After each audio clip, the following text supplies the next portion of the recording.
सनातन धर्म के उत्कर्ष में विक्रम संवत्सर का बहुत बड़ा महत्व है।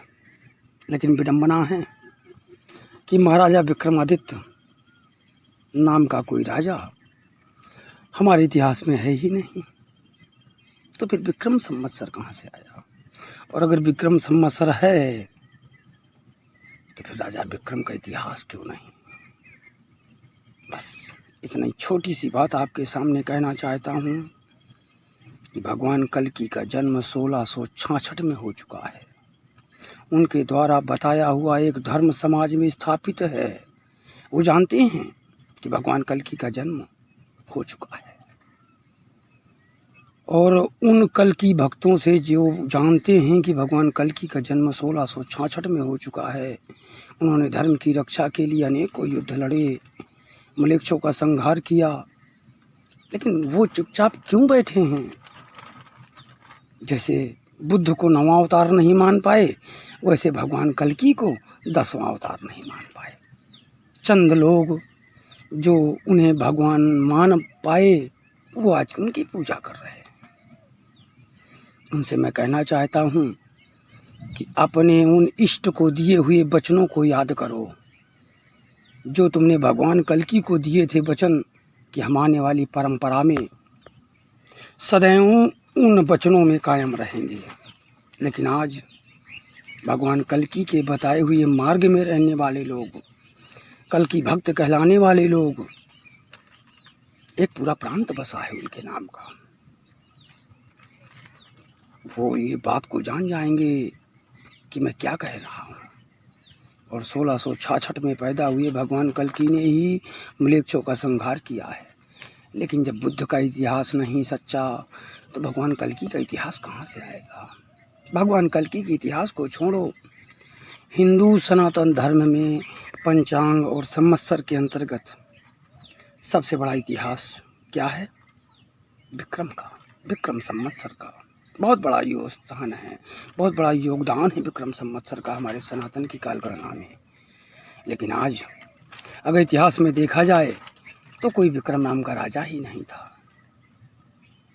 विक्रमादित्य तो केवल उज्जैनी में राजा थे, लेकिन उज्जैनी के इतिहास में भी कहीं कोई राजा विक्रमादित्य नहीं था। इसलिए मैं कहना चाहता हूँ सभी धर्मज्ञों से सत्य की खोज करो, आगे बढ़ो। और ये जो नित्य सोशल मीडिया में उत्पन्न होने वाले जो भगवान कल्कि के नाम का जो व्यवसाय चलाने वाले लोग हैं, उनसे कहना चाहता हूँ संभल जाओ, संभल जाओ, संभल जाओ। आने वाला वक्त तुम्हारे विनाश का है। गुरु आज्ञा से मैं बंधा हूँ। जब तक गुरु की आज्ञा नहीं होगी तब तक मैं कल्कि के रहस्य को खोल नहीं सकता। लेकिन उसके पहले, भोजन बनाने के पहले अग्नि जलानी पड़ती है। अग्नि जलाने के पहले लकड़ियां रख करके उनमें आग लगानी पड़ती है। पहले 2-4 लकड़ियां जलती हैं, फिर लकड़ियों में आग जब ज्वलंत हो जाती है तब उसके ऊपर तवा रख के रोटी सेकी जाती है। बस वही समय काल मेरा समझो। मेरे गुरु का वचन भी ऐसा है। लेकिन संभल जाओ, सावधान हो जाओ। और ये जो काशीनाथ मिश्रा जी हैं, जो भविष्य मालिका के नाम से वित्त व्यय बढ़ा रहे हैं, जो अपनी आय पूंजी को मजबूत कर रहे हैं, इनके जैसे और भी जो भविष्य मालिका के माध्यम से जो भविष्यवक्ता हैं, नित्य नए नए, रोज रोज एक से बढ़कर एक भविष्यवक्ता हमारे समाज में आ रहे हैं। मैं उनसे भी कहना चाहता हूँ, अपनी ज्ञान दृष्टि को, अपने ज्ञान चक्षुओं को खोलो और देखो, क्योंकि आने वाला समय जब कल्कि का सत्य उजागर होगा तो पिटेंगे कौन? कल्कि के नाम में पाखंड फैलाने वाले मारे कौन जाएंगे? ये जो कल्कि के नाम में पाखंड फैलाने वाले हैं। और उन पौंड्रकों से भी कहना चाहता हूँ जो नित्य नए रूप धर करके, कहीं कोई सतानंद कल्कि, कहीं ये कल्कि, कहीं ये कल्कि, कहीं ये कल्कि, इन सब कल्कियों की बातें आने वाले कल्कि सोचें।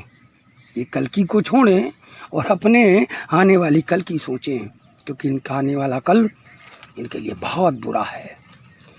सनातन के उत्कर्ष के लिए सभी लोग सत्य की खोज करो, कालगणना का बोध करो। सत्य सनातन विजयते। सत्यं शरणं गच्छामि, संघे शरणं गच्छामि, धर्म शरणं गच्छामि।